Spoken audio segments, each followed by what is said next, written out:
ভাই ও বোনেরা, আমি আসার আগে দুইজন শহীদ পিতা এবং একজন শহীদের সন্তান এখানে বক্তব্য রেখেছেন। আপনারা তাদের বক্তব্য শুনেছেন, আমিও শুনেছি। শুনেই বসে বসে আমরা শুনছি তাদের আহাজারি মহান আল্লাহ রাব্বুল আলামিনের কাছে পৌঁছে গেছে। যে জাতি শহীদদেরকে সম্মানিত করে, তার যোদ্ধাদেরকে সম্মানিত করে, সেই জাতিকে আল্লাহ সম্মানিত করেন।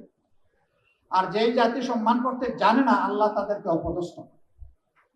আমরা কারো কারণে অপদস্থ হতে চাই না। আমরা আল্লাহ তাআলার রহমত ভিক্ষা চাই।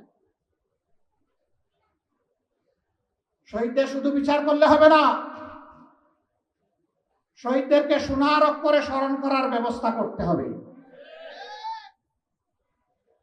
পাঠ্যপুস্তক, ইতিহাস সব জায়গায় সম্মানের সাথে তাদের যথাযথ অবদান তুলে ধরতে হবে। রাষ্ট্রীয় সম্মানে তাদেরকে ভূষিত করতে হবে, খেতাবে তাদেরকে ভূষিত করতে হবে। যারা আহত পঙ্গু হয়েছে তারা জীবন্ত শহীদ। চোখ নাই, হাত নাই, পা নাই, এলিজারব মেটালিক একটা বোঝা নিয়ে তারা ঘুরছে। শরীরের ভিতরে অসংখ্য প্লেট, বুলেট, কারো ঘাড়ে, কারো পিঠে, কারো মেরুদণ্ডে, কারো হাতে, কারো পায়ে। রাত্রে একটু শান্তিতে ঘুমাতে পারে না, অকেজো হয়ে গিয়েছে, রুজি রোজগার করতে পারে না। তাদের যথাযথ তালিকা তৈরি করে তাদেরকে সম্মান দেখাতে হবে, সম্মানজনকভাবে বেঁচে থাকার সুযোগ করে দিতে হবে। তাদের চিকিৎসার জন্য সরকারকে এককভাবে দায়িত্ব নিতে হবে। ব্যাংককের হাসপাতালে দেখতে গিয়েছিলাম, তাদের মুখের দিকে তাকানো যায় না। এই এলাকার একজন, তিনি মেরুদণ্ডে গুলিবিদ্ধ হয়ে বিছানায় পড়ে আছেন, তার কোনো চেতন নাই। তার হাতে চিমটা দিয়ে দেখলাম, তিনি টের পান না। পায়ে চিমটা দিয়ে দেখলাম, তিনি টের পান না। সেখানকার ডাক্তাররা বলেছে তিনি জীবনে আর উঠে বসতে পারবেন না। যে কয়দিন হায়াত আছে তাকে বিছানায় কাটাতে হবে। এরকম একজন দুইজন নয়, এরকম শত শত পঙ্গু যোদ্ধা। তাদের প্রতি এই জাতির ঋণী, এই ঋণ এই জাতিকে পরিশোধ করতে হবে ইনশাআল্লাহ। কেমনে করবেন? দেশের 70% মানুষ তারা গণভোটে হা বলল। ইলেকশনের আগে বর্তমান প্রধানমন্ত্রী বললেন গণভোটে ভোট দিন এবং হাতে ভোট দিন। আমরাও বললাম গণভোটে ভোট দিন, হাতে ভোট দিন। ইলেকশন হলো, এখন তারা বললেন গণভোট অবৈধ। আরে ভাই, গণভোট যদি অবৈধ হয় তাহলে সংসদ নির্বাচনটা বৈধ হয় কিভাবে? কি চমৎকার যুক্তি! একই ডেক্সিতে গোশত পাকানো হয়েছে, গোশতের ঝুল হলো হারাম আর গোশত হইল হালাল। কি আশ্চর্য ব্যাপার! হারাম হলে তো দুটি হারাম, হালাল হলে দুটি হালাল। যদি গণভোট হারাম হয় তাইলে সংসদ নির্বাচন হারাম। আর সংসদ নির্বাচন হারাম হলে এখন দেশে কোনো সরকার নাই। আগে যারা ছিল এরা পালায়ে গেছে, আর এখন যারা আছেন তারা তাদের বক্তব্য অনুযায়ী বৈধ নয়। তাহলে দেশটার কি হবে? হ্যাঁ,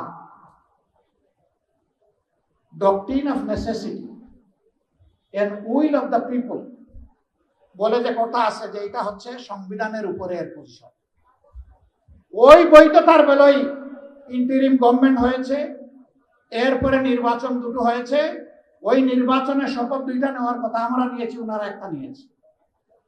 আমরা সরকারকে মেহরবানি করে জনগণের রায়কে অপমান করবেন না। জনগণের রায়কে যারাই অপমান করেছে ইতিহাসে তাদেরকে কঠিন মূল্য দিতে হয়েছে। আপনারা দেরি হয়েছে, অসুবিধা নাই, মেনে নেন। এই জনগণকে সম্মান দেখালে জনগণও আপনাদেরকে ধারণ করবে, সম্মান দেখাবে। কিন্তু জনগণের মুখোমুখি হয়ে গেলে, এই রায় অগ্রাহ্য করলে, শুধু দলীয় স্বার্থে, গোষ্ঠী স্বার্থে যদি এই রায় অগ্রাহ্য করেন, জনগণ অতীতেও কাউকে ছেড়ে কথা বলে নাই, আগামীতেও ছেড়ে কথা বলবে না। আমরা সংসদের ভিতরে লড়াই করে যাচ্ছি এবং বাইরেও লড়াই করে যাচ্ছি। 17-18 তারিখ প্রতিবাদ বিক্ষোভে ফেটে পড়েছিল, আহত হয়েছে, গুলি খেয়েছে, শহীদ হয়েছে। আর যারা 3, 4 এবং 5 আগস্ট এই মিরপুরে ইতিহাস সৃষ্টি করেছিল, তাদের নামে আমি আজকে প্রস্তাব করতে চাই মিরপুরের বিভিন্ন স্থাপনা সড়কের নামকরণ করা হবে। অন্তত এটুকু স্মরণীয় হয়ে থাকবে, তাদের আপনজনরা ঘর থেকে বের হলে ওইটুকু দেখলে বুঝবে যে এদেশের সরকার এবং জনগণ তাদের আপনজনের ত্যাগকে মূল্যায়ন করেছে। আপনারা কি এটা চান? যারা হাত তুললেন না তারা চান না? মানে হাত সবাই তুলছে আর কি, একটু দেরি করে। তার মানে আপনারা সবাই চাচ্ছেন। আমরা সরকারের কাছে এই দাবি জানালাম, সরকার যদি এটা করে মোবারকবাদ। আমরা বলেছি সরকারের সকল কাজে ধন্যবাদ দিব, অভিনন্দন জানাবো, খারাপ কিছু হলে প্রতিবাদ করব, শক্তি থাকলে প্রতিরোধ করব, এটা আমাদের অঙ্গীকার। যদি সরকার এটা করে আলহামদুলিল্লাহ, ধন্যবাদ জানাবো। যদি না করে আল্লাহ আমাদেরকে কোনো সময় তৌফিক দিলে আমরা করব ইনশাআল্লাহ। প্রিয় মিরপুরবাসী, আমি আপনাদেরই একজন। আপনাদের সুখে দুঃখে আপনাদের সাথে লেগে থাকা আমার কাজ। আমার পরিচয় দেওয়া হয়েছে যে আমি জামাতে ইসলামের আমির, আমি সংসদের বিরোধী দলীয় নেতা। এই আসনের ভাই বোনেরা যদি আমাকে তাদের মূল্যবান ভোট দিয়ে, ভালোবাসা সমর্থন দিয়ে আমাকে যদি সংসদে না পাঠাতেন, আমি কি সংসদে এই দায়িত্ব পালন করার উপযুক্ত হতাম? আমি আপনাদের কাছে ঋণী। আমি আজীবন ঋণী থাকবো ইনশাআল্লাহ, যতদিন বেঁচে থাকবো আমি ঋণী। আপনারা পাঠিয়েছেন বলেই সেখানে কথা বলতে পারছি।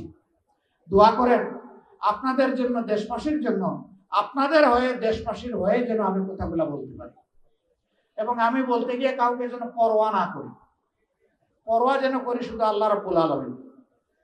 আল্লাহ তাআলাকে ভয় করে যা সত্য, যা সঠিক, যা ইনসাফ, তা যেন সংসদে তুলে ধরতে পারি। আপনারা আমার জন্য দোয়া করবেন।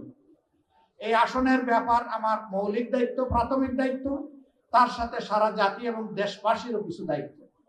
আমি অত শক্তিশালী মানুষ নই, তবে আমার আল্লাহ মহাশক্তিশালী। মহান আল্লাহ যদি আমাকে সাহায্য করেন আমি পারবো, ইনশাআল্লাহ আমি পারবো।